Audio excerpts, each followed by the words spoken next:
Oh, you want?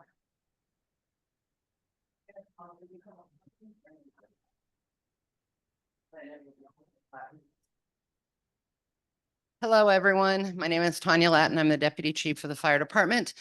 I am the Emergency Manager and the EMS Director. Oh, that's Chief Martinez is over there, and Officer Nancy Donnelly, thank you, has joined us as well. We're going to do a meeting probably every quarter. This one's going to be focused on wildfire. However, a lot of the stuff will be the same in every meeting because preparing for a hazard is, if you prepare for one hazard, you should be prepared for all hazards with a few little adjustments. So we are going to get started here. If you're online, if you raise your hand, we'll try to see you, but the best way to do it would be to turn your camera off now. But we don't have a full screen. Unmute if you have a question and interrupt us. We'll be happy we want everyone's questions, and we will also do a follow-up question and answer session. Thank you. Chief, you ready? And I tend to walk around, so I'm just going to grab this. Is everyone's the volume good for everyone? Okay, I already introduced everybody. First thing I'm going to start with is one of the most important things. It's Code Red. Code Red is our emergency communication system for all of Sandoval County. So everyone should be signed up for Code Red. If you're not signed up for Code Red, you need to. You can go to the fire department, the village website, corrales-nm.org, and go to the fire department, and the Code Red link is there. If you've moved, if you've changed phone numbers, if you've changed emails, go in, log in, and get it changed. Very important. It'll even bring a map up to show where your house is. If it's not in the right spot, because some of them aren't, you need to move your little cursor over to put it in the right spot. We send both emergency and high acuity emergency information and lower acuity emergency information. If it's a lower acuity emergency information, it may only come text or email. It's just to kind of give you an idea what's going on. You don't need to take action. Higher, we'll get a phone call. It could be my voice. It could be Chief's voice. If dispatch sends it out, it could be an automated voice that just tells you. It comes from a 188 number usually. So if you're one of those people who don't answer your phone, you should probably at least check your voicemail pretty quickly after getting one of those, especially if everyone's cell phone in your house is going off at the same time. One of the other questions we get about Code Red is, my friend on the south end got it, my friend in the north end didn't. You're not going to get all of them. If it's a village-wide notification, we'll send it out village-wide. If it's an area notification, we're only going to send it out to that area. We can do a street, we can do a polygon, we can do miles in a circle. So if there is a police or a fire emergency on the very south end of the village, and it's not going to affect you on Meadowlark, you're not going to get it. We are only wanting the people in that area to be aware they need to shelter in place. If it was a fire where we're starting to evacuate people, you might get something else that says, hey, there's a fire. You don't need to take action at this time. And when that happens, don't go to try to find the emergency.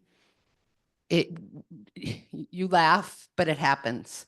You know, we go back and forth on fires and other emergencies. Do we issue this? We've got it under control. We don't think it's going to go anywhere. We know the community is interested. So if we have time, I'll put stuff on Nextdoor and Facebook, a little gentler, just, hey, this is going on. Avoid this area. But as soon as I say avoid that area, people are showing up in the area. It really impacts our work as firefighters. And Nancy, it impacts your work as a police officer too, doesn't it? So, but sign up for Code Red. If you need help, call us at the fire department and we'll get you set up.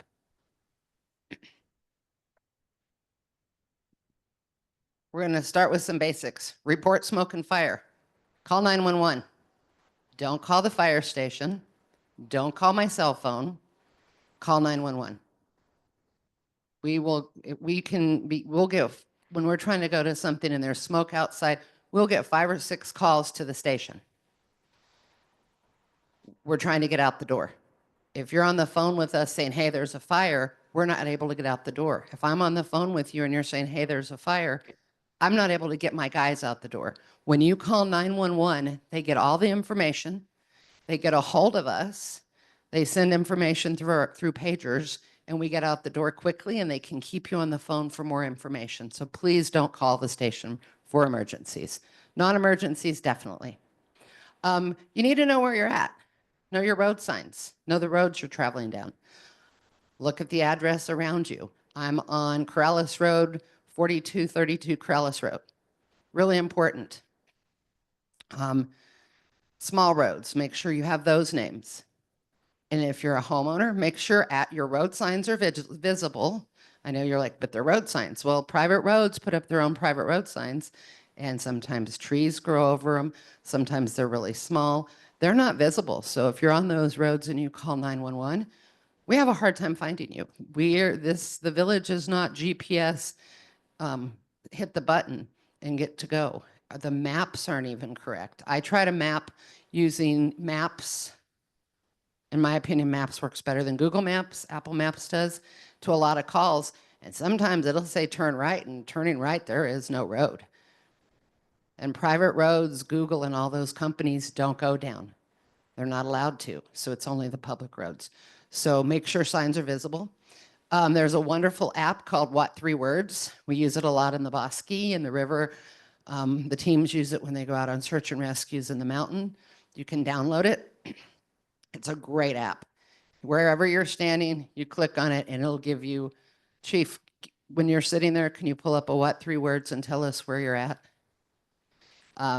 It'll give you 3 words that go out to us. Our dispatch can text it to us or put it in the CAD for the police, and we can actually find you within 10 feet. We found Sandoval County found a cell phone on the side of the road that had been thrown out by the What Three Words. Levee mile markers are important. If you travel in the Bosque, there's a levee, and on all of the tubes, there's mile markers. So if you know you went in at Dixon and then you passed another mile marker, and that's where you see smoke or that's where you're hurt, really important to watch for your levee mile markers. And we also, if you enjoy our river, when there's water in it, we have river mile markers. And they're up and down from Sandoval County through Albuquerque. So when you're traveling on the river, you should look at those river mile markers and know where you're at. Oh, I passed river mile marker 195 about 5 minutes ago, and I see smoke, east side, west side.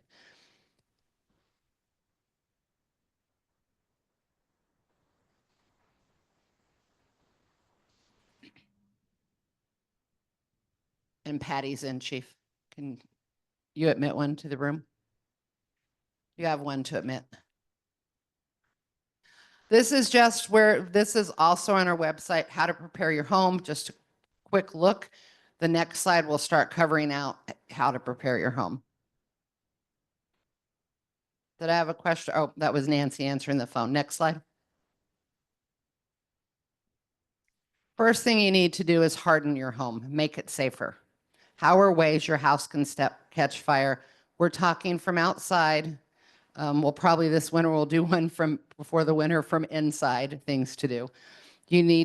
Fire can affect your home by direct flames, by radiant heat, by something else burning close to it, or flying embers. Flying embers have been known to travel up to a mile away. If your roof is covered with leaves or pine needles, and there's a bosque and there's high wind, and those start on there, those embers are going to catch your home on fire. So those are the main 3 ways wildland fires do. You need to use fire-resistant material for your roof, your patio, your fences, and your vents. The vents in your roof should be fire resistant. They should also be closed. If you had an event and it's now not closed, or you had parapets that are now open, those are way fire from outside can get into your home and destroy it. You do not want penetrations in your home. If anyone here is a business owner and we go out and do your fire inspections, one of the things we look for is penetrations in the wall. They need to be closed up. Very important.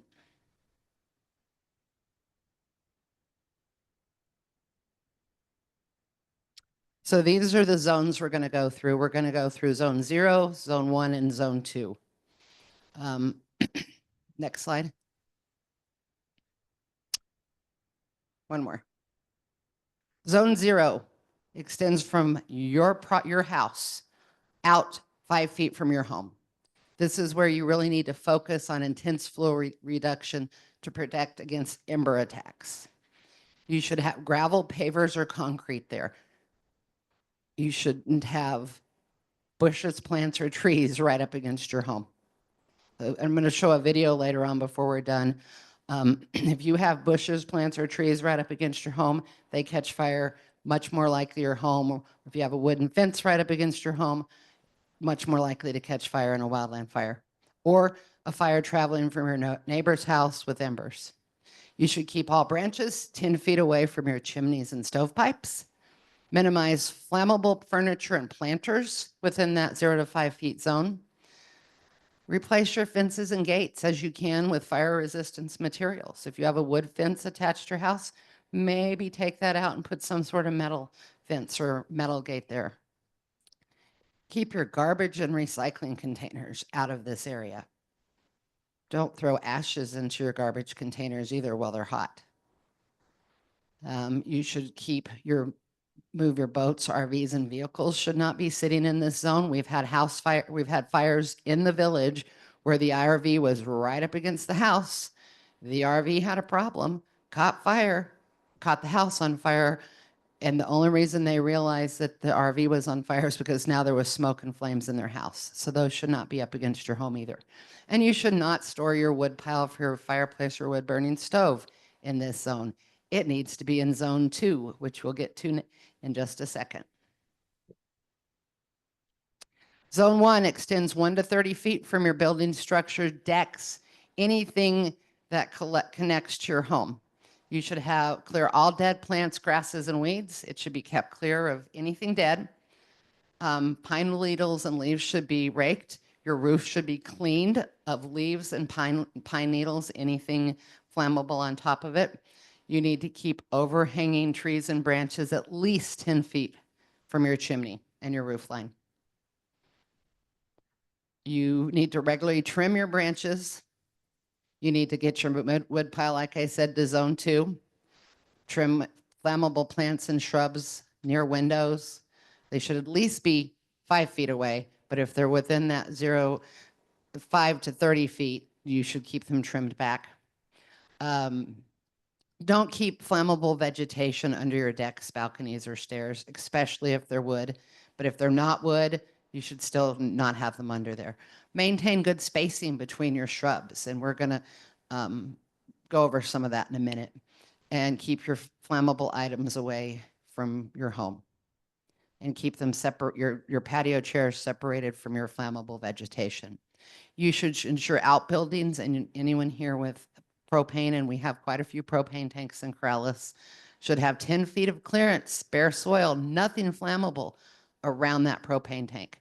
We have some people who have above ground propane tanks, and we have some that have underground, but it needs to be clear either way. Zone 2, 30 to 100 feet from your building structures. You need to trim your grasses. If you have grass, you should keep it at 4 inches. Keep it alive. You should space out your shrubs and trees. We're going to talk about horizontally and vertically here in a little bit. Remove fallen leaves, needles, and branches. Keep exposed wood piles at least 10 feet clear from anything that will burn it. So you want it out in this zone, at least 30 feet from your house, but you don't want dead vegetation because it's ugly hiding it. Because that dead vegetation is flammable, it catches fire much easier than a piece of wood. But if an ember hits that dead vegetation, it can catch your whole wood pile on fire. And that's going to create a lot of heat. Next. Vertical spacing. Trim tree branches at least 6 feet up from the ground. The reason why we don't want branches on the ground is called ladder fuels. If you have a nice little, I don't want to say veranda grass, but that's the first thing that popped in, but we have it in people's yards. You have veranda grass on the ground and it's right under your tree and touching those. Your light flashy fuels like that catch fire easier, and then they can catch the tree on fire, and then they ladder and burn into the tree. And we're going to show you, sorry, some vertical spacing in 1 second. because you just want to keep it from the fire from growing up into your tree. Next. So here is your vertical face spacing.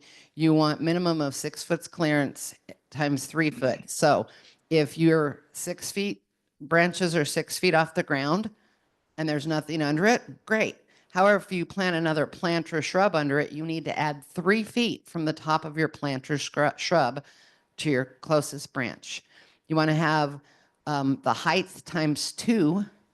So if your plant's 2 feet tall, you want that plant 4 feet away from the next plant in your yard as a general rule of safety. And large trees should be about 10 feet apart. Branches, not the base. This is only for flat slope, which most of Corrales is. Next. This is why we don't want that close vertical spacing. See that ladder fueling, how one catches fire and then it burns up to the next? Horizontal spacing really depends on what you've got planted and your slope of your property. We have some high slopes in the sand dunes on the west side of Corrales, but not any really down here. Next. So depending on your vertical, this is a moderate to steep slope, 6 times the height of the closest plant should be your separation. Fire likes running uphill. Any questions on this so far online or in here? Chief, anything to add so far? Okay. Fire smart landscaping. Fire resistant landscaping is so important. There's going to be a website, and I don't remember if I put it in this packet. If I didn't, I'm going to try to make sure the link is live. The Western Fire Chiefs Association put together a whole bunch of plants that are fire safe. If you plant smart with fire safe landscaping, then you can also have a beautiful yard and have usually preserve water. So any of your succulents, cactus, sedum, all of those things are really good firescape landscaping. So what you want to think about is things that have bright, shiny green or water-filled leaves. You don't want things that leak dark-colored sap. And plants that lose their leaves in the winter are actually more fire safe than evergreens. Evergreens are full of oil. They burn really well. I went and did a home safety survey with a citizen recently, and he's working hard to get his fire safe, but he planted a tree years ago when they bought the house first Christmas. Beautiful tree. It touches his house. It's an evergreen. If that catches fire, it's going to produce a lot of heat. It's in really good shape, but it is touching the house. So Western Fire Chiefs Association, I think it's on the next slide. Dead tree removal. If you have dead or dying trees on your property, they are a hazard. You should remove them or get them removed if you are not capable of doing it yourself. Very, very important. We all know that when we go buy our firewood, you don't want green wood. You might buy green wood if it's cheap to save for next year, but it needs to be dried out to burn well and heat your home. And the same thing, as these trees die, they're more likely to catch fire easier and burn. And they're not only a hazard for fire, but falling and causing damage to people when their branches fall. If they're dying of disease, you should also have them looked at by an arborist or taken out. If you have a diseased tree, you should get it looked at quickly because it could be a pest. And the sooner you can get it out, hopefully you don't have pests in the rest of your trees. The bark beetle, everyone been in New Mexico for a while?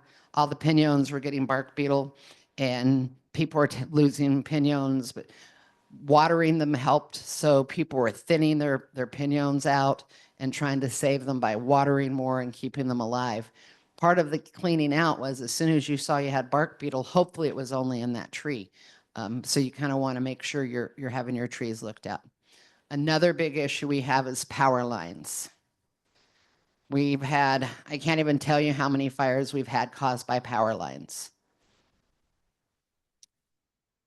P&M is supposed to clean their easement. Chief is working with them on getting their schedule. But you have to let them into your property to clean it. They have an easement. They're going to notify you ahead of time. And I know people love their trees, but they shouldn't be underneath the power line. And they definitely shouldn't be in the power line because they can cause a fire, take out your home or your neighbor's home, and you don't want that. And once P&M has cut that down and cleaned that area, it's your responsibility to keep it cleaned out. Don't let your tree grow back another 20 feet into the power line. Keep it trimmed. Better yet, if it's in a bad spot, you can do it, plant a tree somewhere else so it's not going to grow on the power line. And eventually you can have another big tree and maybe even take out the one that you keep having to get trimmed or P&M keeps coming at. So keep them trimmed. If you see power tree branches in the power line, keep calling P&M. That's all I can tell you. We can't help you. We try. They don't listen to us any more than they do to you. But Chief Martinez is working really hard with P&M to get them to keep this and keep power lines clear. Also, a lot of our power outages, especially on the south end, are from the tree limbs in the power lines. Our huge power outage this winter with the snow, we had cold weather, but not soon enough to cause all the leaves to fall off. We had that really wet, heavy snow. That was all power lines. It was tree branches burning them, breaking them, arcing them. So we wouldn't have had that if we wouldn't have had power lines. We might have had a few, but we wouldn't have had what we had if we wouldn't have had tree branches in the power lines. Yes. Hmm?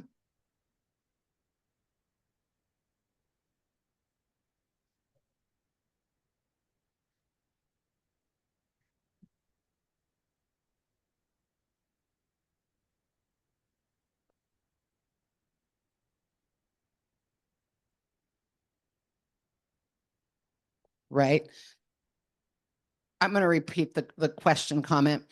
On Corrales Road on the east side, those are power lines. The high voltage lines are up top. They don't have any insulation or cabling on them. On the west side, on that ditch bank, is mainly your cable and your phone lines. And yes, the trees are in them. And there's a lot of people who need those services. You may not be home, but you can control your lights anymore from home. You're working from home and have highly technical work you need to do on the internet. You don't want it to go out. Once again, it's an easement. You can call Quest, Comcast, and try to get them to come out and cut them. They're supposed to keep them out. Once again, private company, we can try, but we've had cable lines down where we get a call every 2 months because it comes unwrapped from the phone line and they won't come out and just cut it and end it. And the wind blows and then we get a call, there's a power line down. So if enough people call on them, maybe they will trim them up. We don't want them dead. I get that you don't want them in there. And I know they're doing some boring, so hopefully there'll be more underline internet for those things. Here we're going to talk a little more about smart landscaping. Trees and shrubs that are deciduous, meaning they shed their leaves, are more fire resistant than evergreens. You can do ground covers like aloes and succulents, which are both fire and drought resistant. Fire resistant plants can still burn, but they do not ignite easily, and they usually do not contribute to fire intensity. When you look for a fire-resistant plant, look for supple, moist leaves, high water content, watery sap with little odor, plants with open growth structure between branches, meaning you don't want branches stacked on top of each other. You want some open where you can see through them. You don't want plants that create dead wood in between branches when they die off. If there is dead wood, you need to trim it up and get rid of it. And you also want thick bark that doesn't peel away from the trunk.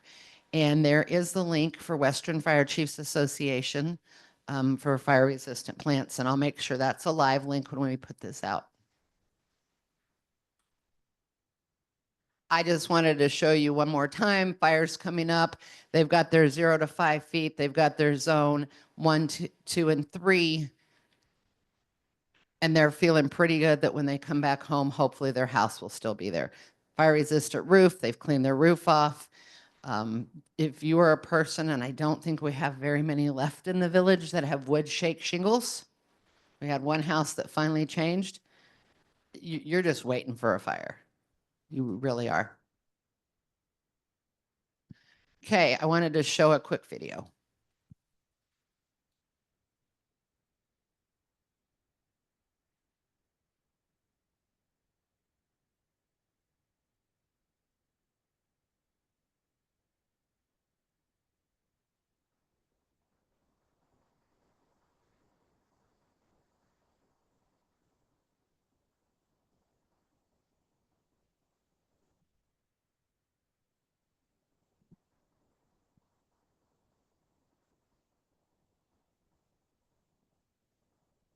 Two homes side by side.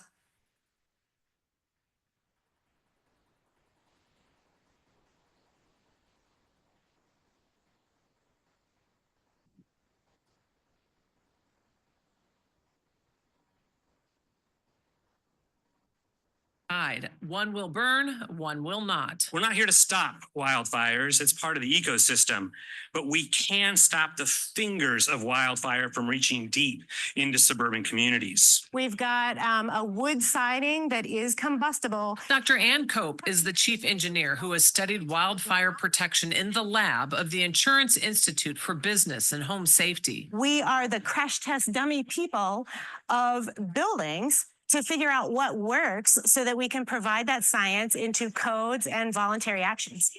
IBHS brought its research findings to the Sacramento City Fire Training Facility in a controlled environment for a live demonstration. Two homes, a wildfire prepared home on the right, a conventional home with California construction on the left.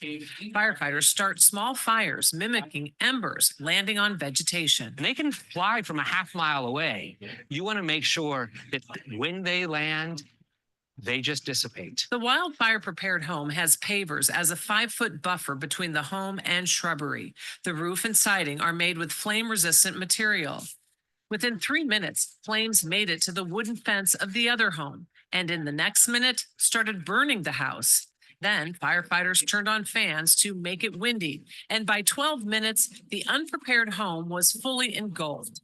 Flames didn't touch the wildfire prepared home. In the demonstration, though, it's these rock pavers that made all the difference. It didn't allow the fire on the ground to slowly creep all the way to the home. Fire officials say doing something as simple as replacing the fence around your home. You can see the wooden fence is gone. The metal fence on the wildfire prepared home still standing. We want to be able to know how to narrow the path of destruction. The CEO of IBHS would know. His parents lost their home in the 2018 Camp Fire. He and fire officials want to see more homes left standing. We've seen this become a regular part of life, and we need to change how we build and the actions that we take. Then, in a pile of rubble. Michelle Bandur, KCRA 3 News. Well, fire officials say by making these changes and reducing the risk, homeowners could receive a designation that may even help with their insurance.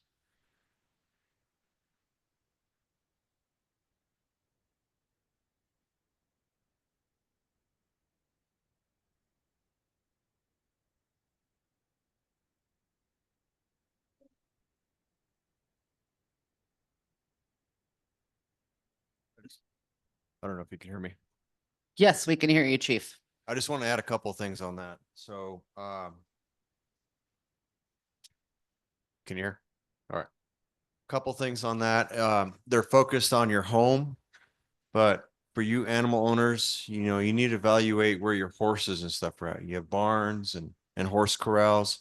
The same thing applies, that if you need to evacuate, you know, your focus is getting out, and you hope that you have prepared your home, that, you know, once the fire passes, if the fire passes, that it's going to still be standing. But if you have to evacuate and you have to leave your horses, you want to make sure that they're prepared and have a chance to survive. So remove the brush and the, you know, the horse straw around it and accumulating the grass and trees, so the fire doesn't get close to their corral. And horse manure smolders really well. So if you have a stockpile of that, you should get a Roadrunner waste or haul it off, and try to keep that cleared out too, because it will smolder, and eventually if it's dry, it could smolder into your hay barn. I would keep my hay barn completely away from my horses. I know it's a pain, but the hay is much more likely to catch on fire, especially if you have a metal horse barn. And we'll do much more on animals up in here in a few. Okay, roadways and escape routes. A wildfire egress small road refers to a narrow, potentially poor maintained road that serves an evacuation route in wildfire prone areas, posing significant risks due to its limited space for traffic flow, which can lead to dangerous congestion and potential difficulties escaping a rapidly approaching fire. Narrow roads can only accommodate a small number of vehicles, causing traffic jams. Hope no one has a flat tire or car breaks down, and potentially trapping residents. So things you need to know. We have a lot of narrow roads. And if you talk about escape routes in the village, you can go up Meadow Lark, you can go north and south on Corrales Road, you can go south on Loma Larga, and if you know how to weave your way out Loma Larga through the far northwest sector. That's what we have. And people are if there's a big fire, we're responding. Chief's calling in people from other departments, so there's going to be fire trucks going the other way.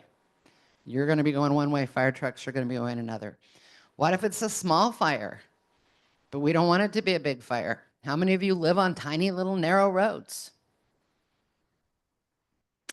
Fire trucks technically require 20 feet width clearance, 13.6 height. We have roads in Corrales that were built below those standards. We have roads in Corrales that if I'm coming in, you're not coming out. One of us isn't moving or both of us aren't moving.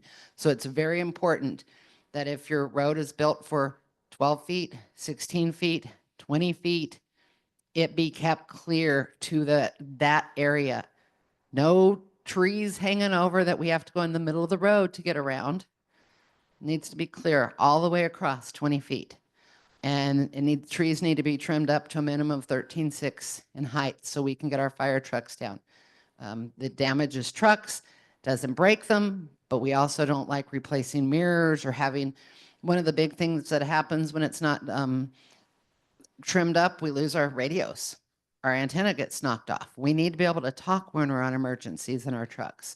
So keep those clear. If you're on a private road, it's definitely your responsibility. Depends on who owns which part of the road, but get with your neighbors if it's a private road and you need to be talking about it.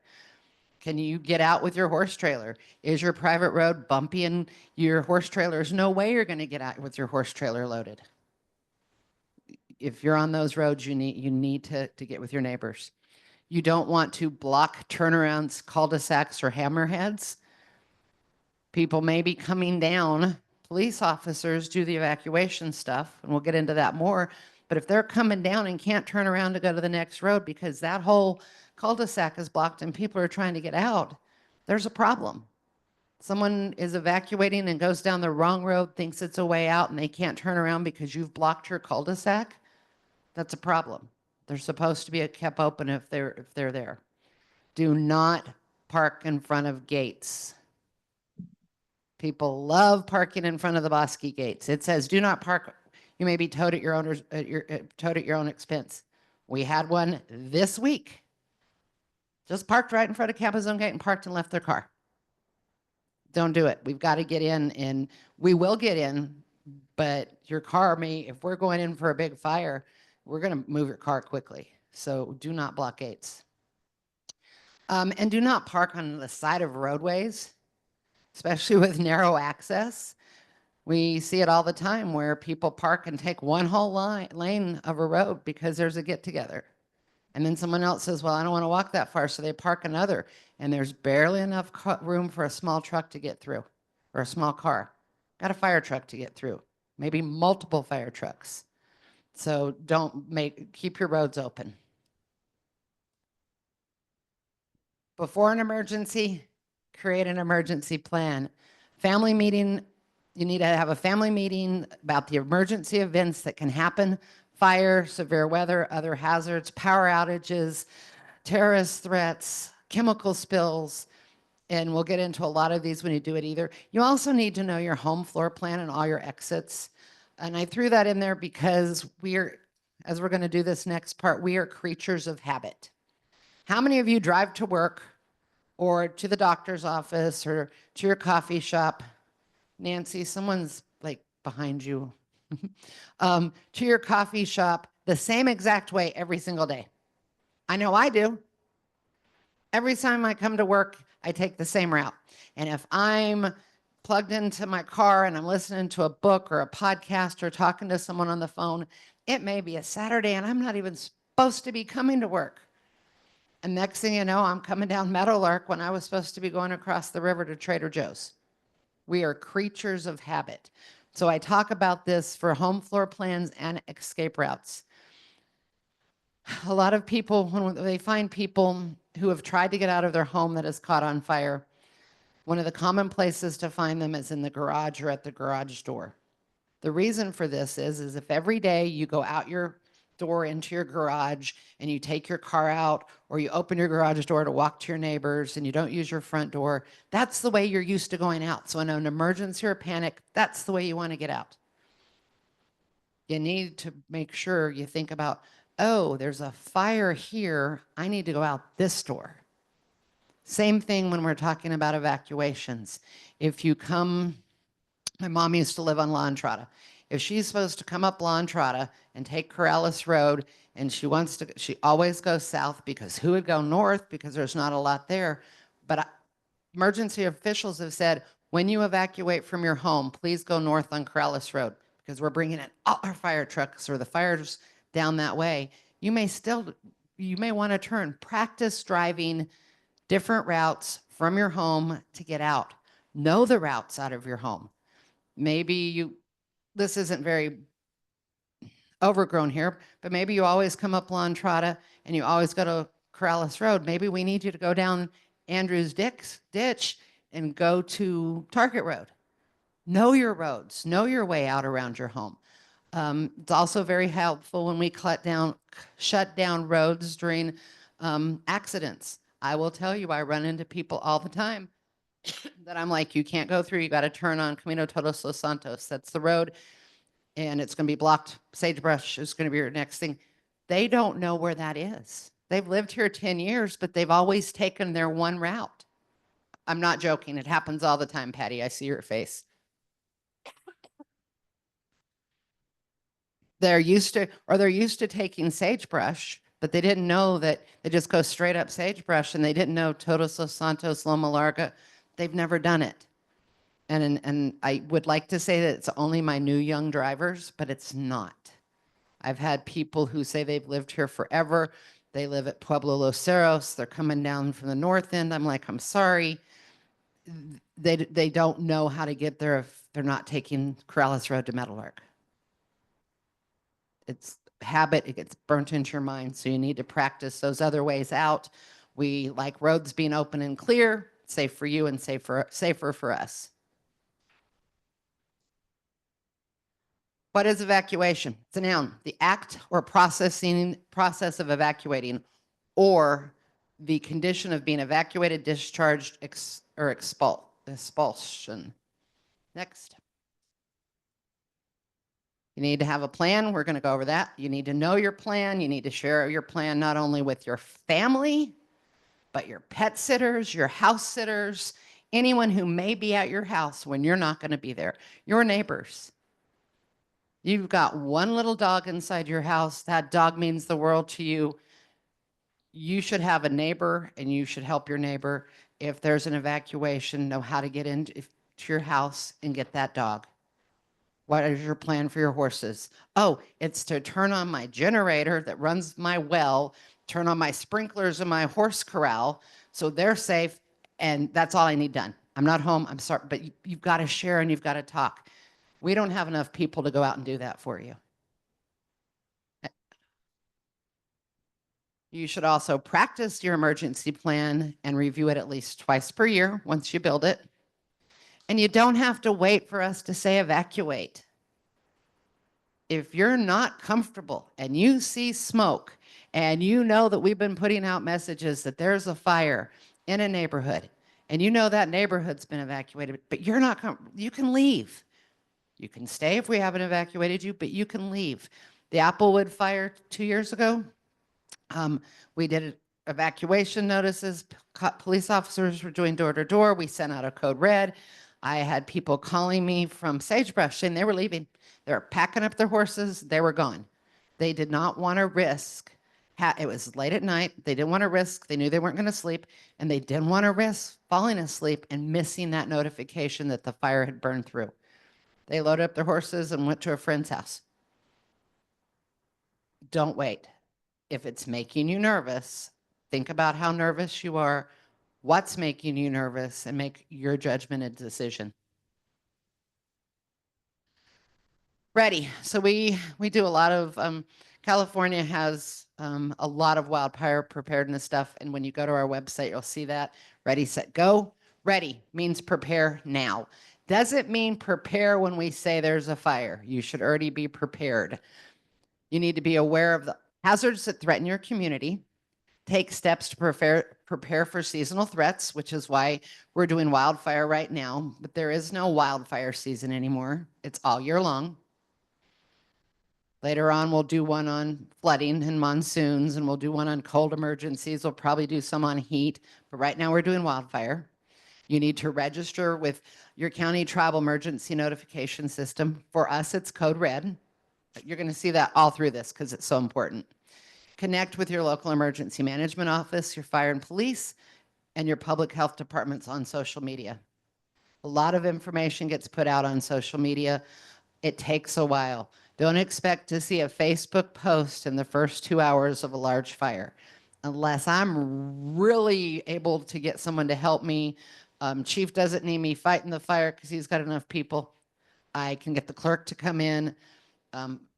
Don't expect to see that social media, but follow your news, local news, village website, code red. Make a family evacuation and communication plan that includes family phone numbers, out of town contacts, and where you're going to meet. Out of town contacts is so, so important. If there is a large scale emergency, it could be a fire, it could be a terrorist event, it could be an earthquake. Yes, we're on an earthquake fault. It just happens to be stable. Sometimes you can't make a local call, but sometimes you can get a phone call out of state.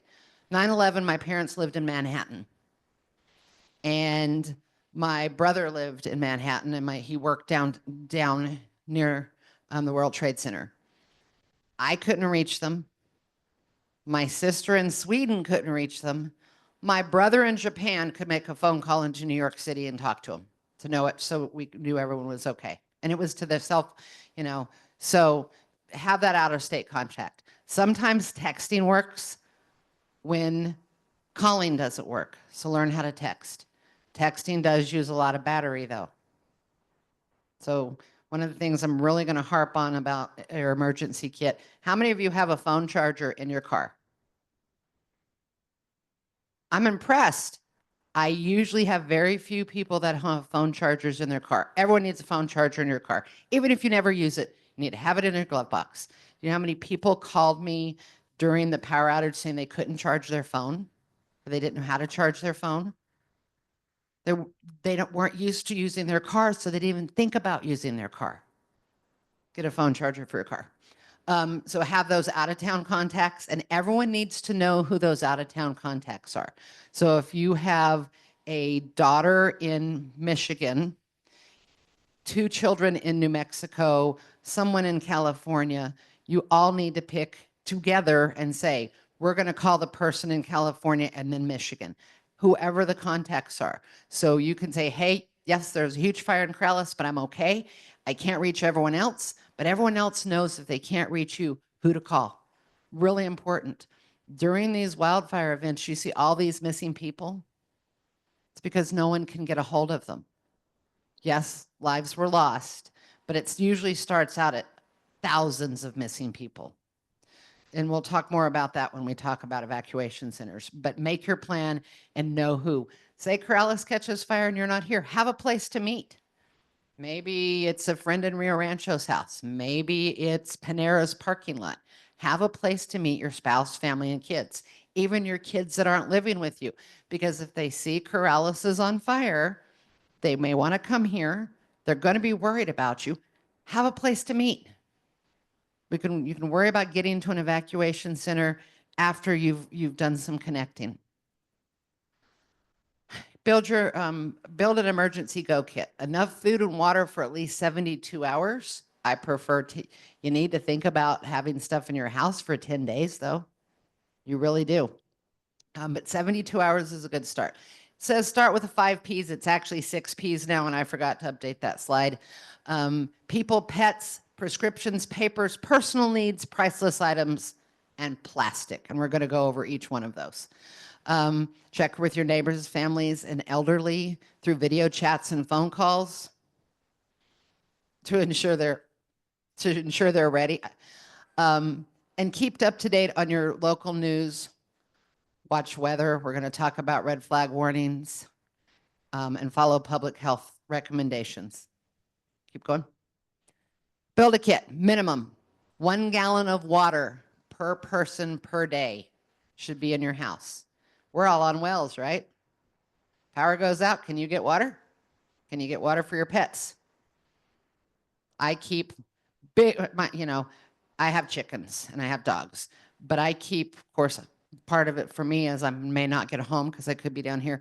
Not those little buckets of water. I have big buckets of water for my chickens. So if I can't make it home for 2 or 3 days, I know they've at least got water.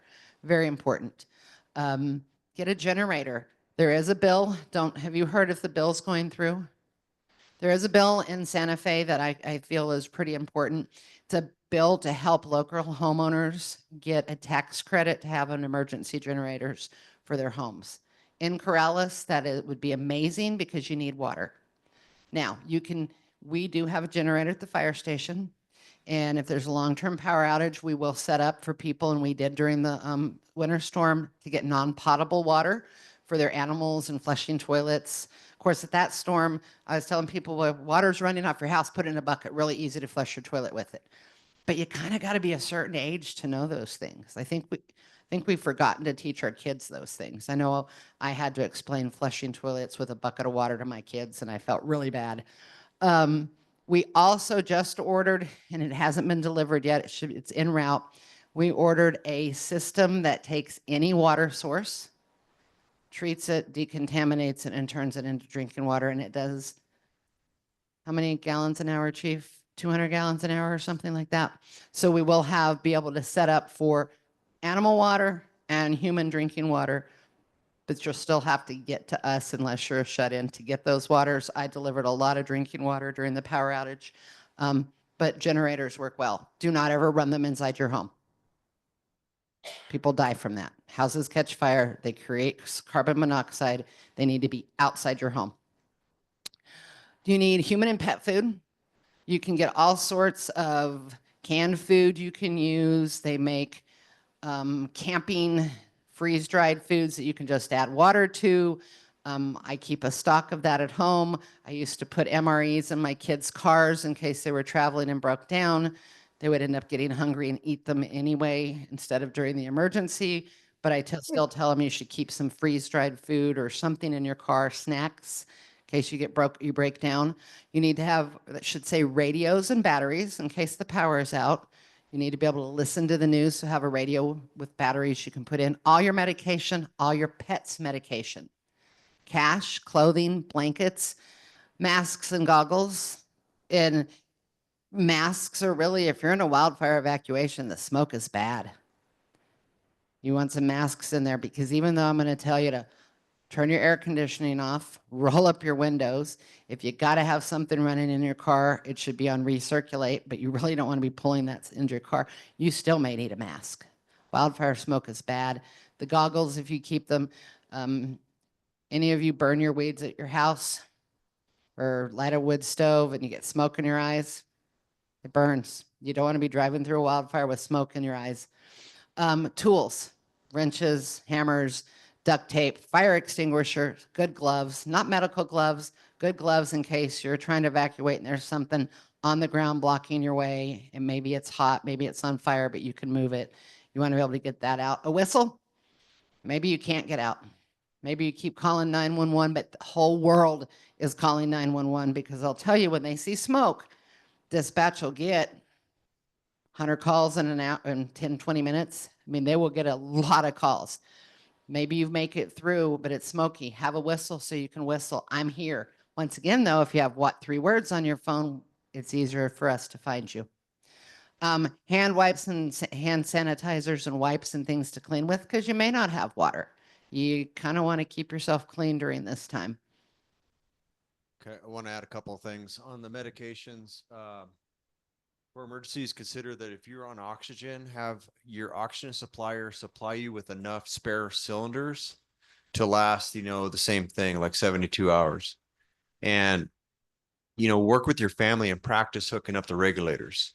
The last emergency we had in November, where it was a village-wide power outage, we were running out of oxygen cylinders because we were helping citizens because they didn't have any spares, and they relied strictly on their machine. So you got to think about those things, and make sure the family that there is watching you or helping you know how to assemble the cylinders as well.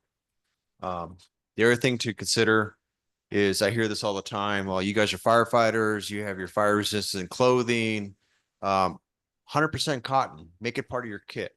You know, for years, when I first joined the fire department, we didn't have fancy brush pants and stuff. We had Levi's or Wranglers, as long as it was 100% cotton, and boots, and 100% cotton shirt and leather gloves. So those are things to consider, because some of the clothing that we have out there, the nylon and stuff, if an ember lands on it, it could burn through and hurt you, burn you, or catch fire. Yeah. So, okay. Thank you.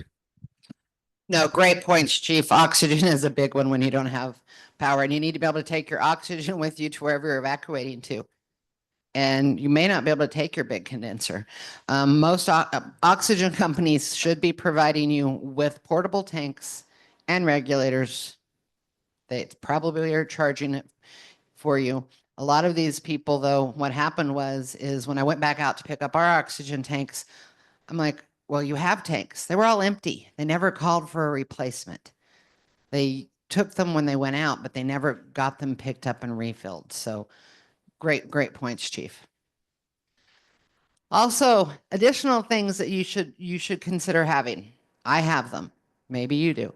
Camp stoves, Jetboil. Jetboil is one of my favorites. It's small, it's amazing, it packs up well, does freeze-dried stuff really well. But camping stove, make sure you have fuel for them: pots, pans, aluminum foil, paper cups, plates, and plastic utensils. You should also have emergency blankets or sleeping bags. Extra set of home and car and safety deposit keys. Pretty important. Say you leave it, you leave and you're not thinking about it, and you don't take your extra set of car keys, and then in your panic you've lost them. Someone should have an extra set, or you should have an extra set already packed in your go bag. Really important. When I travel, I always take an extra set and I give it to someone else because I'm notorious for misplacing my keys. Portable toilet paper. You can make a portable toilet out of a 5-gallon bucket pretty easily. Plastic bags, don't leave human waste outside if you're stuck outside, even in the mountains. A compass, not as important here, but if you were up in the mountains and you lived up in the mountains, compass would be very helpful. We're pretty easy. If you can see that mountain, you should know that's east. This is one of the only towns I know my directions because there is a mountain. So, but if you're going to be up in the mountains, you should still have an emergency plan. Pencils, papers, paper tablets, stuff if you have kids or grandkids who are going to be with you to entertain them. Even if you're going to go to an evacuation center, it's going to take a while. They don't just automatically pop up. I'd love it if they did, but we're responding to emergencies. We're making phone calls, asking Rio Rancho if they can open one, or Albuquerque. They have to mobilize people to get a fully functional center with beds and cots and blankets and food and all that can take up to 24 to 72 hours. We're in a metro area, so it usually happens a little quicker, but that's why we say all of this is your responsibility to start with. We step in to help when you guys can't do it for yourself anymore. So you gotta help us. You really do. Check your kits annually. Keep a kit at home. Keep a kit in your car. Keep one at work if you're at work a lot, because you don't know where disaster is going to strike. And I know car keys now are expensive. I do know. Unless you own an older vehicle, they're running $300-400 for the keys. Next. One thing I want to add on this, for those of you with family and the kids, you don't want to scare them when we're talking about, having these kids being serious, but, maybe one of the nights where, hey, what's for dinner? Maybe practice some of your preparedness stuff. Get your kids, get some of the food that you may have that you're having, be sure and replenish your stock, but kind of make it fun. Have a little cookout outside and have them put their headlamps on and make it kind of like camping. So you can make some of this stuff, fun, but emphasize the importance of why this is, you have to have this stuff. So. Okay, do I have any questions either online or on ready? Should be ready at all times. If you're online and you have a question, just unmute. Okay, we're going to talk about set. Set means be alert. Know there is significant danger in your area. Fire, winter storm, horrible cold spell, horrible heat spell. Know your area. Consider voluntary relocating to shelters or with family and friends or outside the affected area. We have open shelters up here in Corrales. And the times we've had people stop by to check in and say where they're at, or call us to say where they're at. We haven't had people that have gone, because usually Corrales is this very interesting 11.1 square miles where we got one side that's really, really fire prone. The other side that's fire prone, but not quite as much, but it's more flood prone because of the slope and the sandiness. So people usually are like, oh yeah, I'm leaving my house, but I'm going to my friends on Camino de la Tierra, or we just got a hotel room. But we have open shelters. We have a bigger gym now to open shelters. However, it depends on where we're putting our fire base camp, if it's a fire base camp. And we also have worked with Rio Rancho. We opened a shelter in Rio Rancho during our power outage. No one showed up. They got no one. We left it open for 24 hours and shut it down. So, excuse me, grab your emergency kit and go. Keep in mind of your unique needs for you and your pets and livestock. If you've got dogs that are on medicine, make sure you take their medicine. If you have horses that need specific food and you're taking them with you, take your specific food. And we're going to do a lot more on animals. And stay aware. Watch the news. Watch for public safety and public health announcements. Check the website. Make sure your phone is on so you can get code red. Check your email if that's the only way you signed up. And we have some people that have only signed up for email. Check it if there's an emergency. I do not recommend just signing up for email. Sign up for text and phone call.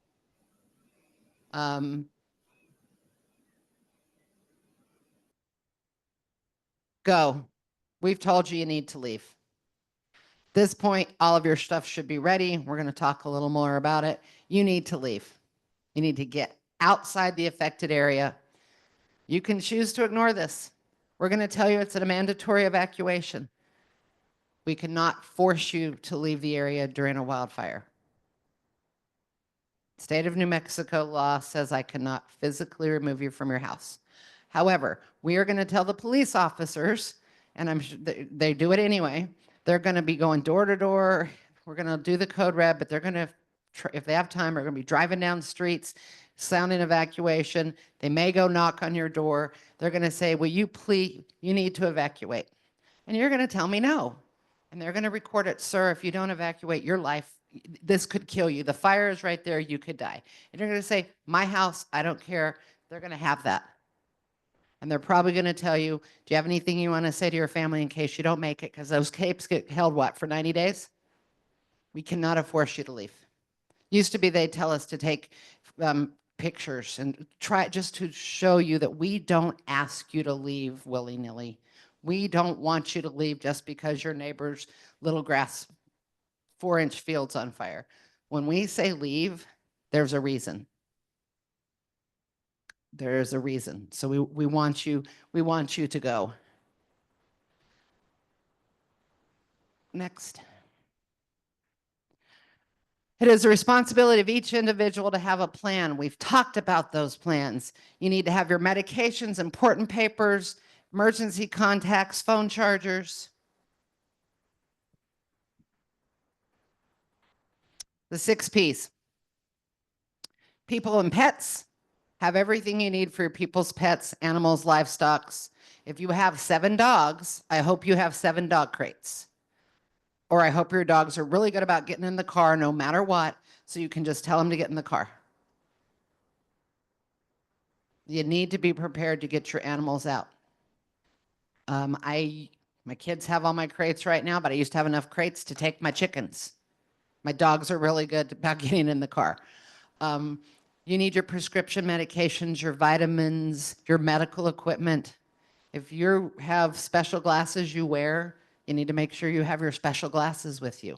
I would not be able to drive without my glasses. I keep 2 pair at least. If you have hearing aids, make sure you take your charger. Most of them now there still are ones that have batteries, but a lot of times you just put them on at night. Make sure you take your charger.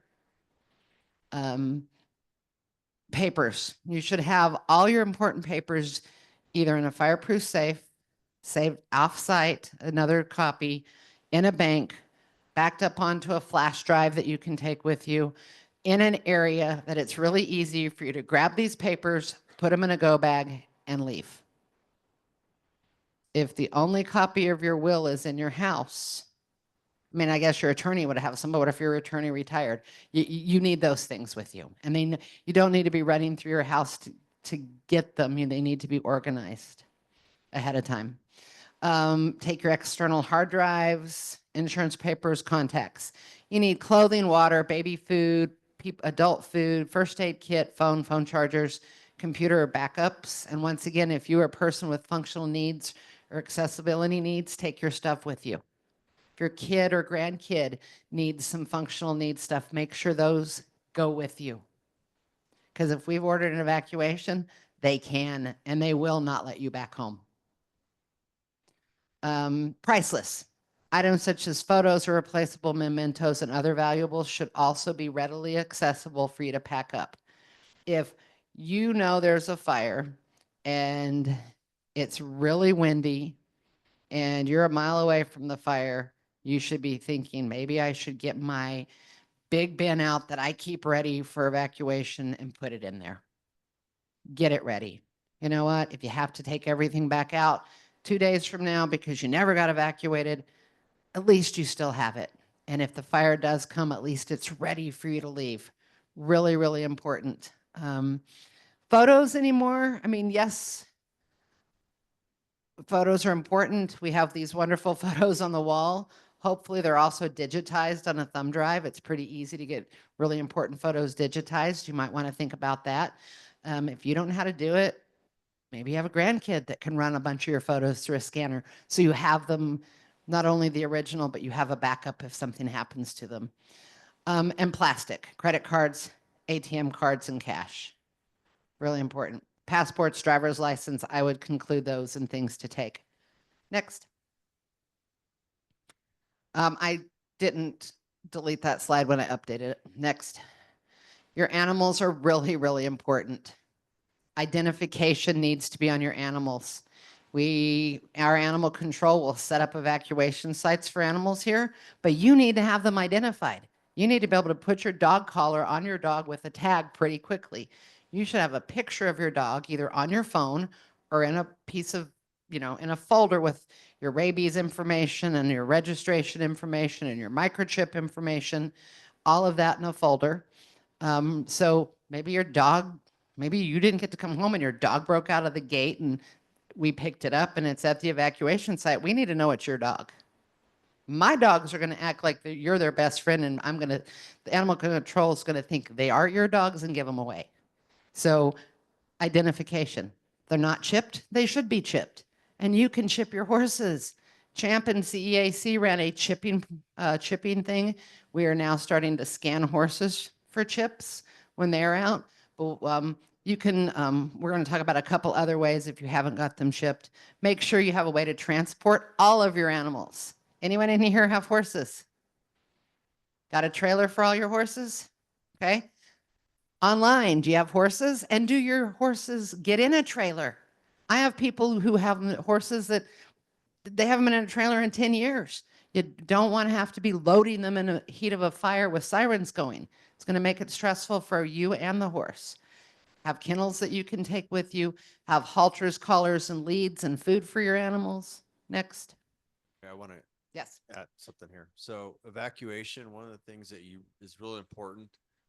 So your own privately owned vehicle, always try to keep it full of fuel.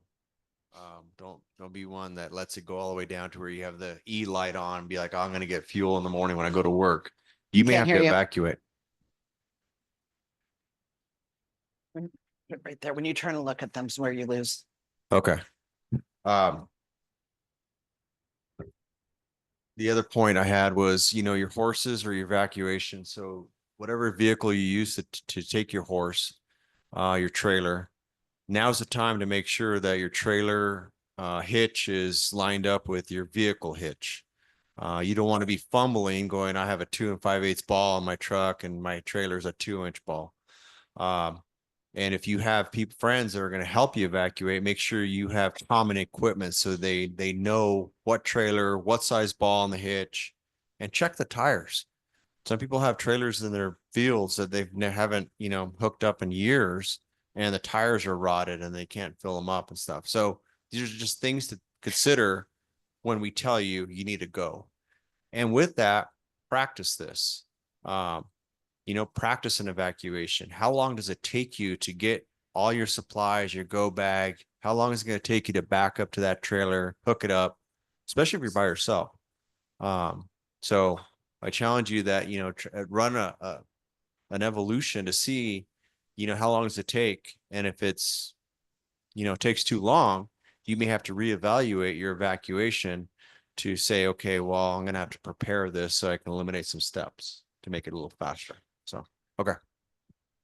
Next. If you have a pet sitter, like I said before, they need to know your plan, tags, chips, halters.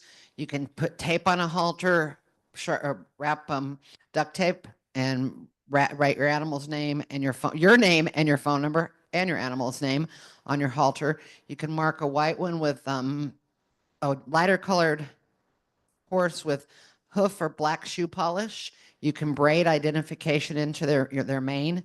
We do ask that when you ride your horses, we would love you to put information in your saddlebag or on your horse. Love it when it's the bridle has a name or something on it. We get calls several times a year, especially as the weather's getting better, for there is a horse running down Corrales Road. Okay? Horse that's saddled running down Corrales Road means what to you guys? There's a person somewhere. Exactly. A lot of times the person's fine, but we don't know that. So we're trying to figure out who this horse is because we're trying to find the person. Did they get thrown in the bosque and no one was with them and they're laying out there injured? But if you label your horse and there's a name and phone number on it and your cell phone didn't get broken when you got thrown, or a lot of times the horses get away from them when they've gotten off of them for a rest and they've kind of tied them up and a dog comes by and spooks them. So no one was ever hurt. So having that horse labeled so we can call you or whoever finds the horse is really important, even for non-evacuation. Plan ahead with your neighbors to ensure that the animals get out early and safely and get to a shelter. We can open shelters. We have shelters here. Have a halter, rope, and lead ready for each horse. Make sure they are marked, engraved with your name and contact information. Take photographs of your large animals and your dogs and have a written description and vaccination record and medical information of your animal with you in your Go file. You should have a file on all your animals. There's some, so I'm not great with moving horses around New Mexico, but I know there's some travel paper that's required. When there's an emergency, yes, we can put them in Corrales, but we could also open up sheriff's posse or the fairgrounds. Livestock Board is going to want to see paperwork when they start releasing them. They aren't going to just give them to you willy-nilly. So you want to have that paperwork really organized, enable thumb drive, email it to yourself. Email it to yourself and save it. Great way to, you can just type in information and get your horse back, because maybe you weren't home and maybe people took your horses. We have people that'll come and help us evacuate them. So you want to be able to get your animal, not just horses, your dogs and cats back and your other livestock. Microchip, like I said, is you can do all your animals that way. Keep your trucks, trailers well maintained and ready to move. Like Chief said, a broken down horse trailer can block a road and also keep you from getting your horses out of danger. Make sure you have a, Chief said full, so I'll go with full. He's referring to me. I'm the queen of I'm out of gas. I'm really bad about that. Not in my work truck, but in my personal truck, I'm horrible about it, particularly during red flag days. And we're going to talk about red flag days here in a minute. Plan now for your horses and livestock. Make plans with a friend. Maybe you've got a valuable horse and you don't want us just putting it at the recreation center or up at Station 2.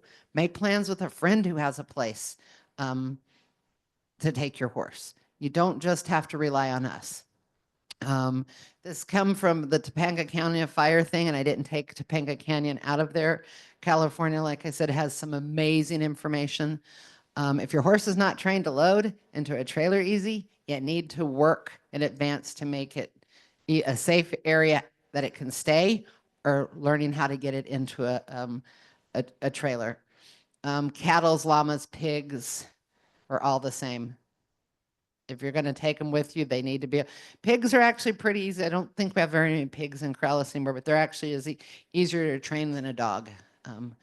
So you can get them into trailers. Don't know a lot about llamas as trailering them, but if you've got them and you need to take them with you, you should be practicing. If you don't have a trailer, does your horse pony? If you're going to ride your horse from wherever you live to an evacuation area or a friend's house, do your other horses pony? Because you may get one out and not be able to go back for another if you think you're going to have to ride all of them out. You need to really think about this plan. Make sure you have adequate clearance by keeping your hay and brush away from your pen or corral if you're going to leave them. Make sure you leave enough food if you're going to leave your animal for 3 days, and water.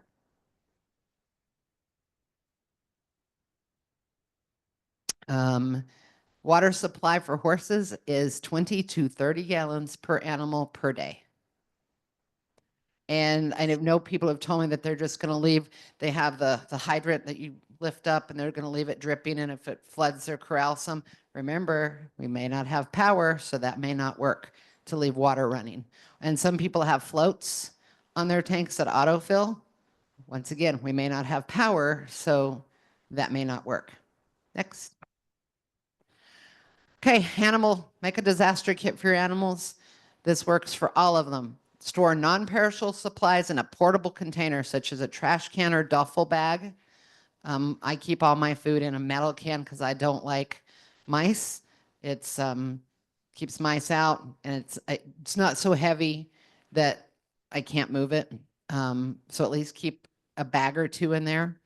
You should have feed and feed buckets and medications, photo identification for each animal, first aid kit, leg wraps if you've got horses, flashlight and duct tape. You can get, they even have first aid kits for chickens, but you can make your own cheaper. You really can. Next, what is evacuation versus shelter in place? Evacuation means you need to leave the area for your own safety. You can go voluntarily because you're not comfortable. Go. That's fine. Mandatory. We're telling you need to leave. We can't drag you out, but we're telling you. And like I said, we don't tell you lightly. If we say evacuate, we definitely mean evacuate. Turn off your air conditioner if there's hazardous air conditions outside. So smoke, hazardous materials, and make sure you secure your property when you leave. Shelter in place. You're allowed to stay at your house. Stay inside your house. If there's hazardous air, turn off your swamp coolers. If there's chemical, we say turn off your air conditioning in your swamp coolers. Be prepared for an evacuation if it becomes necessary. We lose a lot of shelter in places for police department action. Someone might be serving a warrant. There might have been a crime. Maybe there's a car thief that drove through the village of Corrales and is driving through private roads. When we say shelter in place, we're going to, and sometimes it's hard to keep up with those. So the shelter in places, sometimes we make a little broader and say shelter in place if you're in these areas. Stay in your house. Please do. We'll send out another notification that says the shelter in place is lifted. There's no more danger. We don't want you deciding to go walking down the road because you think it's safe and this car thief hits you with their car because you're walking down the road. So we could also do a shelter in place for truck spills some chemicals and we're waiting for the hazmat teams to get here to pick them up. And we'll try to give you as much detail on the message. Yes. Examples like. Sorry, the question was what the IE is. Examples, smoke, hazardous materials. Yeah, because I wasn't going to type them out at first. I was getting lazy. Okay, some other things. Burn days. We do allow burning in Corrales, but we have rules. First of all, do not burn without registering that you're going to burn. 505-899-9819. We go through the rules. Some people call up and say we go through the rules too quickly. Other people call up and say I've been burning for 10 years. It's the same rules. You go too slow. So sometimes we talk too fast. Sometimes we talk too slow. It just depends on where it is. But the gist of it is only burn on burn days. No trash can be burned. No, you can't burn treated lumber. You can burn weeds and branches in small piles, 3 feet by 3 feet by a foot deep, with nothing around it that's going to catch fire. And definitely look up. Sometimes we go out and the neighbors called and there's a tree right above them and the tree branches, the leaves are starting to brown. Nothing above your fire. Got to have a rake with you or a shovel, garden hose with running water. Yes, it can have a nozzle that you can turn on and off, but it should be charged. And if it gets windy, you need to put it out immediately. And when you put it out for the day, or if it gets windy, it needs to be cold, meaning you've wetted it enough and turned it enough with a rake or shovel, you can put your hand down in there and not get burnt. Fires with some wind and some heat, you might have missed something and those embers pop back up. Happens quite a bit. Red flag warnings. We get red flag warnings. The news always talks about high wind, weather watch warnings, temperature warnings, and red flag warnings. When we get red flag warnings, Chief gets really grumpy. He calls in extra staff. Our staff gets, even if they're not on, gets very anxious because that is a day that the humidities are low, the winds are high, the temperatures may be high. You need to check your home kits. We're checking our fire trucks. We're driving through the bosque. We're checking gates. We're checking water tanks. You need to check your home kits, see if they're ready. You need to check your cars and you need to check your trailers. They should have already been checked, but you need to do this as a safety thing. Make sure you still haven't changed the hitch out on your trailer. Make sure your trailer hasn't gone flat. Make sure your car that you're going to take has fuel in it.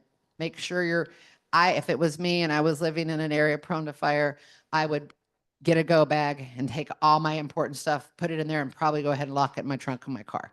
So I can just leave if I need to, because the fire could start on or at your property.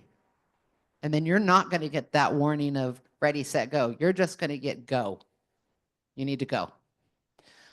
Back please. Make sure your electric gates. How many people have electric gates to their property? Have a battery backup?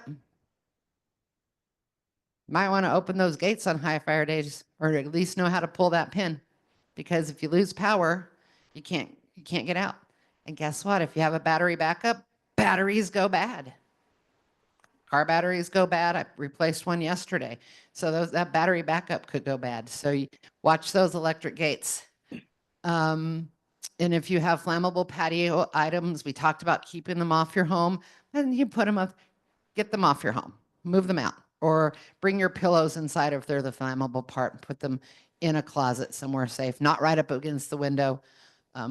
Do some self-prepping for those fires. Readyforwildfire.org, great website. There's links on our fire department village webpage as well. Next. So people always ask who can order an evacuation. How will citizens be notified? What are your responsibilities? Where to go? And how do evacuees get there, where they're going? Keep going. We'll go over each of them quickly. We have a team that can get together. If we're getting together as a team, the mayor, the fire chief, the police chief, the emergency manager, village administrator, this is happening on an extended emergency. We've got a large fire, or maybe there's across the river, there's been a derailment and the wind's going to be shifting. We get together as a team on those things and we'll talk about evacuation. If it is in red there, if it is a imminent life threat, the fire's coming, the guy's running around with the gun, any of the hazmat is here, the flood's coming down from Rio Rancho, it's going to sweep houses away. If it's something that's imminent life threat, the incident commander on the scene can say, order the evacuation. We don't wait for the team. We go ahead and say, it's life threatening right now. And that incident commander is the person on scene, the highest qualified. Nancy's been doing police work for a long time. It could be a Nancy. It could be an animal control officer who's calling 911 or calling the fire chief saying, there's fire running down this road and there's a barn already on fire. And he's like, should we evacuate? And they say yes, because they're there and it's an imminent threat. If it's a longer term thing and we've got time to plan, then we have a whole team that looks at it. We're only 11 square miles. So yeah, I mean, California burned. 11 miles is not a lot. So we're not going to get that team together for those things. Go ahead. You will be notified by Code Red, media, TV, law enforcement. Eventually we'll get stuff on Nextdoor, Corrales Facebook page, village website. As things start coming together, the Instagrams may have stuff. If you're missing your loved one, and we put phone numbers up. So following us on social media, at least the village website. If we had something where we needed to evacuate people, we would get a village web link up on the banner that said evacuation information for how to contact your loved one. People could come in and find the phone number. But it's going to take time. It doesn't happen instantly. We have a lot of stuff prepared in the background, but it still has to be set for that emergency. Next. It is every citizen's responsibility to evacuate, to have a plan, to have their special plan if they have special needs, to know what they consider important and want to take with them, to know where to go. And when I say that, we may say evacuation center is at Corrales Station 2, 100 Paseo Thomas Matoya. We may say in the message, the Rio Rancho Senior Center. We could say the Corrales Senior Center. I don't mean that piece of the plan, how to get there. You need to know how to get out of your house safely, more than one way to get to where you need to go. And then you need to follow directions from law enforcement, fire personnel, and animal services, because if we're checking in animals at the rec center, you need to be listening to them so they can get everything checked in appropriately. And we can get cages and we can get a trailer up from Socorro, but it's going to take 12 to 24 hours. It doesn't happen immediately. That's why we say you need to be prepared for 72 hours, 10 days, depending on the emergency, but a minimum of 72 hours. Where to go? Family, friends outside the evacuation zone, designated evacuation center. Maybe you're not going to stay at the evacuation center, but the code red says, hey, if you're leaving, can you call in this phone number and check in? Can you stop by the center? We're going to put a sign up board. Why? Because Patty's son, Justin, may be calling chief like crazy. I can't find Patty. I can't find Patty. When we're like, hey, call this phone number. Oh, Patty's over here. She's fine. We get a list. We get a list so your family isn't thinking you're didn't make it out of the fire or the flood. Really important. And we'll put that number out. I'm working on getting a dedicated phone number for that. That we can just have at all times and keep the phone charged. But then if you're not using that phone, so I'm working on that. And this also prevents us from going in and looking for you.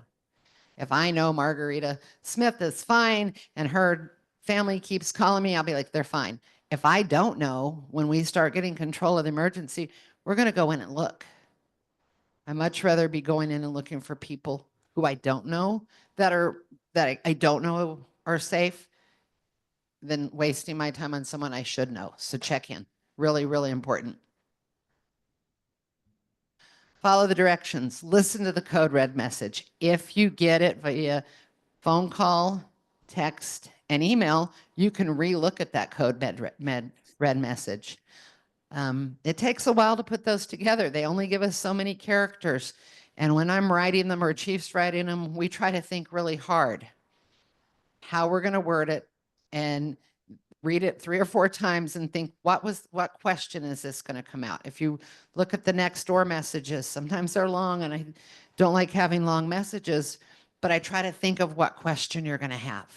So it's already answered in the message. Try not to call dispatch or 911 unless it is an emergency at this time. Don't call them up and say, if you have to, I get it, but don't call up and say, what was this message? Some people call up and say, was that a real message? I've had people that are like, hey, they text me, I just got this message. What is it? I don't know why I got it. I'm like, well, you signed up for code red and it says you're supposed to shelter in place. Oh, I forgot I did that. Check your code red. They have it now that you can log into code red with a name and password and update it and make sure it all is still good. Know where you're going before you hit the road.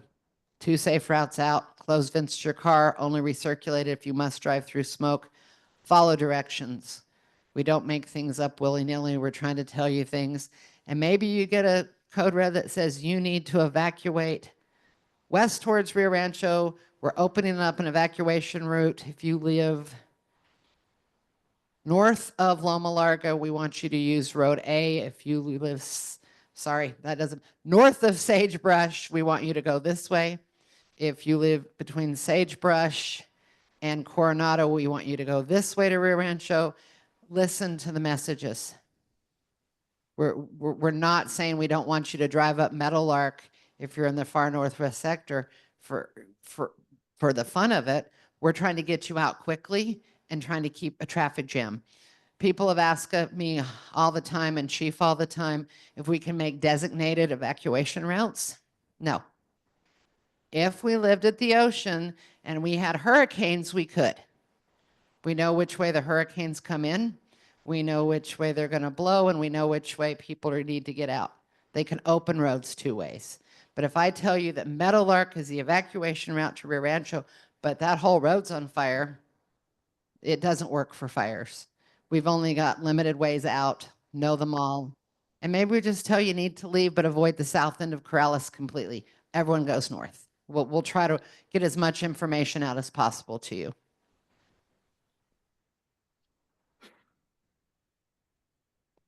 People want to help. Don't just show up. Champ has some people who they have a group, they're organized, we work with them. Don't just show up. Now, if you're a firefighter at another place, you can check in with the chief. We've got some of those. But there's a reason you can't just show up and help. Call. The evacuation center, we could probably use people. Helping with the animals, we can probably use people. For flooding, it's different than fire. I've used a lot of people. If we need help, we will send out a message. Hey, if you're willing to volunteer, here's what we need. But why don't you just show up? Because there's training. There's not only training on emergency response, there's incident command training. There's who you can follow. There's a bunch of training. It's online. You can take it. But we need you to know that chain of command. Just because Ed shows up and tells you, I want all dogs over here, is that in the chain of command? Maybe he's a volunteer, but you just don't show up and start telling people what to do because there is a plan. If I go over and said, Ed, will you organize where the dogs go? I don't care where they're at. And then tell me where the horses go. And he's writing stuff down. That's chain of command. And then he might tell Joan, can you help me with the cats? We got to have a chain of command. So don't just show up. And we need accountability. If we've got people who are going in and trying to help people evacuate horses that are not in this chain of command and in this group, and we didn't know they were in there, and they get burned over, we need the accountability to know that so-and-so's calling, they took their truck down Paisano, and they haven't come back out. We need to know that. So accountability is really, really important. There's lots of resources. Once again, code red, FEMA.gov, readyforwildfire.org, wildland fires, Animal Humane Society, the animal services evacuation plan is online. At about this time of year, chief makes them pull out their whole kit, their whole box, make sure they've got safety pins, tags. I think they have a camera in there, a Polaroid camera in there. Make sure the Polaroid film's still good. So if you show up don't have a picture of your dog to reclaim it, we can give you one when we start stabilizing. So maybe become the picture taker. It's a lot of work to do an evacuation, and the more you guys do to prepare, the better off we'll all be. Is that it? It is, but the links are, I believe that's the last page on there. Maybe not. But the website has all these as live links. If you go to our website, all of these, it'll say, have a plan. You can click and get to the plan. So up there, I have little papers that you can fill out your communication plan. Ready.gov, if you say ready.gov and you Google ready.gov or FEMA communication plan, it actually has it now so you can put all your stuff in and hit email and email it to yourself and all your family members. Now, I kind of like paper. You should also put it in your phone, but maybe your phone gets broken or you left it at home. But all those links are there. The links to the Ready, Set, Go are there. If you go to the links that talk about wildland zone 1 and 2 and 3, you can actually go in, and it wouldn't print because it's an online system. Go through, today I'm going to look at my hardening of my house. And you go through and you slowly check off all your stuff, and then you can see where you're at on making defensible space and hardening of your house. If you don't like technology, which is okay, then you can reach out to us and we can get you those forms to you, either via email or have you pick them up from us, because we want to make it as easy as possible for everyone to get their plan together. Tanya, Oh, yes, who's online? my name is Nancy Sturmer. I'm online. I have a question for you. Earlier, you had reviewed about burning, getting a permit and burning, but you're talking about trying to limit risk, the types of plants you should have, what should be around the perimeter of your house, and so forth. So trying to eliminate fire risk. I'm just wondering about, the idea of it is burning that you are aware of, but it sounds like sometimes it has gotten out of hand. And so has there ever been discussion about, controlling it more than just calling you to get permission to burn? So just getting our burn line and setting up some of the burn rules was a big discussion. For years, the village of Corrales could legally burn their trash. It was legal to burn trash. And when the state made it illegal to burn trash, when you got to a certain population, and Corrales said, we're getting roadside service for trash, we made that illegal. And that was a big fight. So the state of New Mexico, we are an agricultural community. We have people who will burn their fields. That requires a written permit. to burn your fields or your ditches unless you're doing it in small, like 3x3 sections. We have people who have religious ceremonies such as sweat lodges that requires a written permit as well. So I know there is not, because it's legal by New Mexico state law. Okay, thank you. I'd like to add that usually, and this year, I'm anticipating once the water starts flowing in the irrigation ditches, we're probably going to go into a burn ban. So we're looking at probably early March. Just conditions right now are just too dangerous. So, and that's under the fire chief's authority. So, and I can extend that indefinitely until we start seeing measurable precipitation and conditions start to get better. Thank you. Tanya, Go ahead. yes, Chief, this is Cheryl Howard. Just one of the things that when you guys covered on the go bags, the to-go kits, you did an excellent job on the O2 tanks and everything. One of the things that with the state under preventative that we're doing with in family living providers, they have to go through assist with medication delivery. One of the preventative measures that they're taking in our go bags is that we put prescription paperwork in our kits. For some of our elderly people, prescription paperwork could just mean instead of throwing your medication bottles away where it has all of your information on it, put it in a Ziploc baggie and stick the spares inside your go kit, because then you've got all the information, including your doctor's phone numbers, the dosages and everything else. If you're using bubble packs, you can take the top part of the card and instead of throwing them away or putting them in the trash, put them in a Ziploc baggie and put them in your go bags. That is your resource for your prescription paperwork.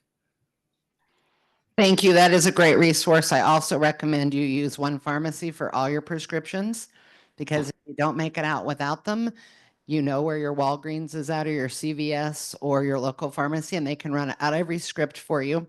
And I know that someone's going to correct me if I'm wrong, but you can usually get 3 days emergency supply if you left it without another, thank you, another script from your doctor. So if you left on a Friday and didn't bring your scripts, you get Friday, Saturday, Sunday, you'd need to get a hold of your doctor for Monday. So those are all great. Huh? Except for narcotics. Narcotics do require a new script if you've lost them, and probably are pretty hard to get a doctor rewrite. So I would keep, if you're on pain medicine like narcotics, or if you have someone in hospice in your home and they're on a narcotic for pain control, I'd keep those very readily available to go. So I just wanted to show our page, Chief. So click the Ready, Set, Go. Good way to test the links too. So it takes you to CAL FIRE, who's done this amazing job. I will tell you that Chief and I tried to get a grant to do some of the prior planning booklets to hand out to everybody. We wanted to mail them to everybody where you could make your own plan. Every time we applied for it, they gave us the grant minus that part. Village in the Village is working very hard with AARP on a grant to make those booklets this year. The grant gets turned in sometime this week, I think, where they're going to make a book that they'll make available to the public, both online and a hard copy. So we're hoping to have something Corrales specific. But if you go back one, Chief, to our website, you can get to all of these wonderful links that we have. And if you scroll all the way down, that's the Ready, Set, oh, go up a little. I'm trying to figure out where, when I put in, go up, go to Documents.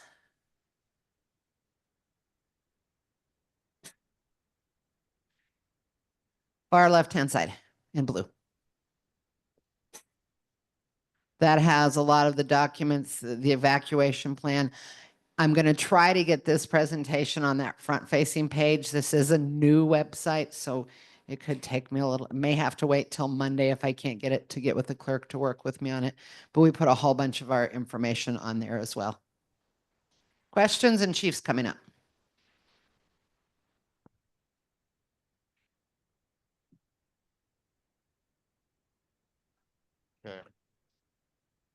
Thanks again, everyone online. Just a couple of things that I was making notes. And I know we have a few more minutes left. So again, thank you for coming out on your Sunday. One of the things that has come up with some of our fires, and it's difficult for me as the chief or anybody on my staff to make these decisions, but we didn't cover this, but I wanted to emphasize this because this happened last year to me. When we arrive on a fire, it could be big enough to where one of us, either me or some of my staff, have to make a decision that your property might be on fire. And we look at the what's on fire, what's the percentage of involvement. And we may not attack that fire.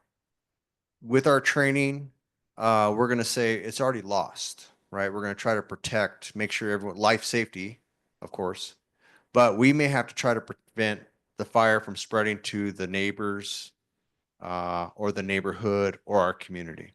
And so we're a small department. We have paid staff. We have very few volunteers. We call out for other resources. We have limited water supply. So all these things are going through our head as far as how we're going to try to prevent or extinguish this fire or control it. So I want to just, you know, if you see us and there's a fire, but we're not engaging, doesn't mean that we're not trying to, extinguish the fire. We're just trying to protect it from spreading further, which goes into us covering the defensible space. One of the things that I've been going out and talking to citizens about is look at your property, and if there's a fire on your property, trying to protect your home, but also try to protect your neighbor. We have adjoining fence lines with accumulation of vegetation or wood piles. You may want to consider your neighbor or your neighborhood removing that. We've had cases where a fire has started on one property and spread to adjoining properties, and then it turns into a civil matter. So when you're evaluating your home, consider your neighbor's home as well. One of the things I also want to suggest is you can call me out or my staff, and we can make an appointment, and we can go to your property. I prefer to go down a road and have you engage all your neighbors in that road, and let's have a discussion if someone wants to host it in their property. I'll come down, I'll talk to you, I'll go over some of the same things. And if you want, we can go to each, a couple of examples on the road to look and identify things that you might want to go ahead and mitigate to make your house safer. The other thing I hear a lot is, Chief, I have these shrubs because they're habitat. You need to choose your habitat. Do you want to protect your home or do you want to protect the habitat? There has to be a balance. So you can have habitat outside in that safer zone, but maybe not up against your home. Which, again, we talked about your horse corrals, your barns, also trying to protect those. I want to emphasize something on the power lines. So yes, I am working with PNM on the power lines. So the last event in November, they came through and their power lines that parallel Krause Road. You guys have seen them when you drive down Krause Road. They're kind of like a V-shaped. They went through and made the power lines safer. They are currently working with a couple of homeowners that denied them access to their easement. So I'm waiting to see how that's going to go, but it may require a court order so they can go ahead and trim the power line. So I want to emphasize, if you see PNM, you get notified, please let them in on their easement to clean up their power lines. We are currently working with PNM for their vegetation management plan. And one of the things, it's going to be a multiple step. We need to identify the power lines that are going down residential roads or private roads, trimming them down, and putting the emphasis on the homeowner to either maintain them. Once they get cleared from the power lines, then it's safe for the homeowner to maintain those trees or remove them. I think Tanya mentioned you can plant trees, just don't plant trees underneath power lines or in the roadway. So because we talked about narrow roads. It's real important that you consider that when you're, planting your trees now that we're getting into spring. Roads, we talked about roads. We need the maximum width of whatever road. So if it's a village-owned road, it's our right of way. We're going to try to maximize that width. If it's 20 feet, we're going to make it 20 feet. If it's a private road, if you live on a private road, you need to identify who owns that road. Is it the front house? Is it the back lot? Or does everybody on that road own a portion of that road? Everyone has a responsibility in maintaining that road. Some roads may only be 16 feet. That's what we need. We need 16 feet if that's what's platted. And then, of course, the height. I also am currently working on trying to identify, as a firefighter in the wildland, we have areas we call safety zones. It's an area of a refuge. So you guys see them on the news. These fires spread so fast that some people are getting trapped. Cars are breaking down, roads are blocked, and you cannot leave the area fast enough. So when you're evaluating your home or your lot, look at some of these barren pieces of land by your home that maybe together, your neighbors, you could talk about trying to make that a safety zone. It could be a safety zone for you, animals. Have the discussion, get me involved. I'd love to talk about more about that in person, identifying some of these properties that no one's building on it. And some properties have been neglected over the years. So now would be the good time to go in there, talk to the property owner, see if we can get them to clear it out and make it a safety zone as a last resort. Because you see these fires. And we've had wind days like this, like in California, where it was like 2 years ago, we had a week of just horrible winds, 60, 70-mile-an-hour winds. And you just can't suppress a large fire in those winds. I hear this all the time. It takes a village. And so I've been trying to promote that language. It takes everybody. We're all stakeholders. I'm the fire chief. I have limitations. My staff have limitations. It takes everybody to go out and get to know your neighbor. There was a certain instance recently that I was trying to get a ditch cleared out, vegetation, trying to maximize our width for emergency response. And individuals were a little upset about that. And some of them told me, I got to meet my neighbor. And I said, you're welcome. Because you really need to get out as a citizen and talk to your neighbors, help them. If they have a yard that is overgrown, see if you can help them. What are their needs? We have an aging population in Corrales. We have beautiful properties, but some people just can't manage their property anymore. But if your road is, if everyone can cooperate, you guys could help one another. Some people may have a chainsaw. Some people may have a tractor. Some people may even own a wood chipper. So get out there, get to know your neighbors, help them, make a list, share phone numbers. The other thing I want to suggest to everyone is volunteer, get involved with some of our groups. We have the Krauss-Bosky Advisory Commission. We have the CBAC and CAC, or, we have groups that you can help. Come out and help us with our wood removal. Our next wood removal in the Krauss-Bosky is on March 15th, and we're going to meet, I think, at Andrews. We have a lot of dead and down. We just had one yesterday, and it's from 9 to 11. And the next one is April 12th from 9 to 11, location to be determined. So please, try to get involved with the council. Going back to power lines, the power lines in some areas are above ground, others are underground. A homeowner has the right that if they want to apply for a variance in an area that may require underground, they could take it to the village council and apply for a variance to do above ground. If you feel strongly about the importance of underground utilities, then let your council know. Come to these meetings. Couple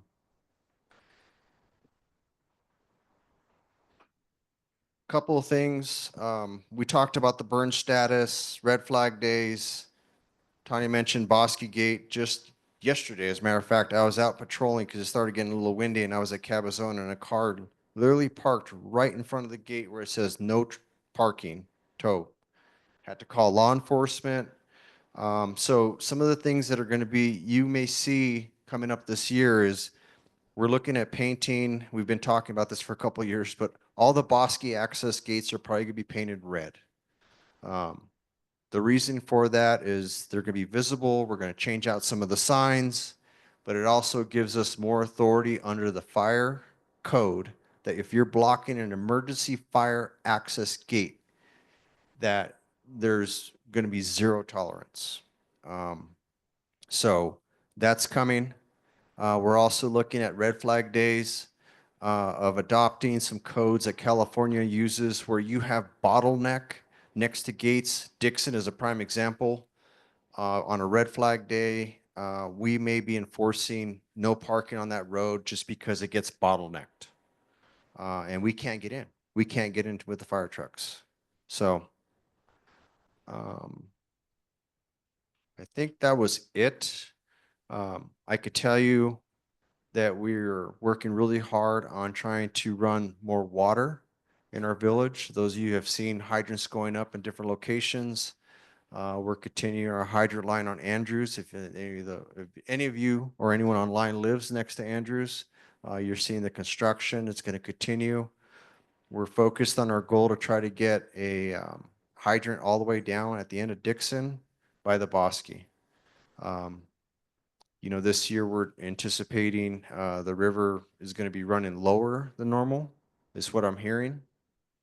And we rely on the riverside drain for water for Bosque fires, and every year it's been going dry. So we're doing our part trying to get a hydrant close to at least one location in our Bosque this coming year. So that's all I had, a little extra notes that I took. So any questions for me online or?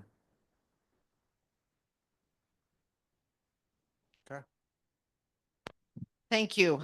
Much bigger turnout than I thought. We had 25 people at one point online, and we've got quite a 2, 4, 6, 8, 10 in here. I'm really, really thankful that you guys all did this. My goal is to also put this on our YouTube channel. So if I get with the clerk, we can put it on the YouTube channel. We may do another one. I know Village in the Village would like to do more when they can set it up for one of their cafeterias, but what they kind of call their, I think call it their cafeterias, where they send it out through their groups, but it will not just be for them. So we hope to do a couple more if the demand is there. Always, if you have questions, like Chief said, call us. I'm doing a fire safety on a home Thursday on Desert Willow. I did ask them to set up a meeting. They said they wanted to look at their house first, which is fine, but it'd be great to have a meeting there. So we really, really appreciate everyone that stayed, and always reach out. Chief and my phones are always on, and we appreciate all of you guys.